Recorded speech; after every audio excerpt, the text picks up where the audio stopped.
A man says, why is it permissible for a person to take payment from people for teaching Quran or any other Islamic work if this is supposed to be ibadah for the sake of Allah Azza wa Jal?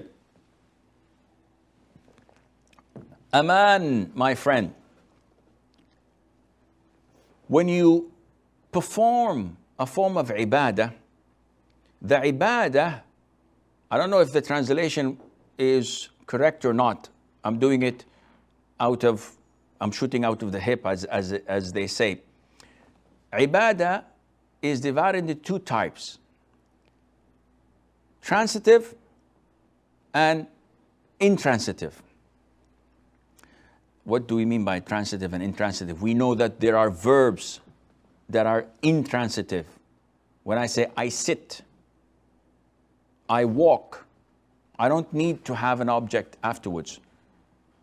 When I mention transitives, I have to put I write a letter. So a letter is an object.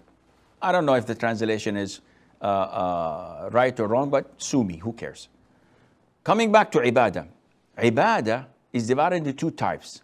Intransitive, which means that I am the only one benefiting from it. So I pray night prayer. I fast Mondays and Thursdays. I read the Quran. Nobody's benefiting from this except me. Taking money on such ibadah would be shirk, because I'm supposed to be doing it for the sake of Allah Azza wa Jal. The second type of ibadah is the transitive type, which benefits others, such as teaching knowledge to students. So if I teach knowledge, if I teach people how to recite the Quran, I'm not charging on my recitation of the Quran. I'm charging on my effort teaching others. Likewise, if an imam of a masjid takes a salary from the government, this is permissible because he is taking part of his time not to pray on his own, but rather to lead the people, to teach them, etc. The origin of this is the hadith of Abu Sa'id Al-Khudri, may Allah be pleased with him. When a group of the companions were stranded, hungry, had no food, asked a tribe of idol worshippers to host them and to give them what people give to their guests. And they refused. But later on came back to them, asking them for help because their tribe's leader has been stung by a snake or by a scorpion. So one of them said, I can give ruqyah, I can do healing through Quran, but I will not do this until you give us food that we ask for. So you have to compensate us. So they gave them a number of sheep, let's say 30.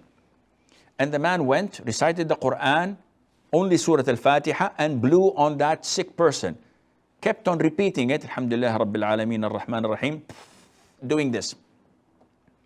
And all of a sudden the guy stood up. There's nothing wrong with him. So they went back to the Prophet ﷺ and they told him, O Prophet of Allah, we improvised. We were hungry and we didn't know what to do. When they came to us seeking our help, we had a transaction with them. So what do you think? The Prophet said, alayhi salatu wassalam, said to them that the most worthy thing to charge wage and money for is Quran. So he's telling them that what you had done is perfect. It's crystal clear that it is legitimate.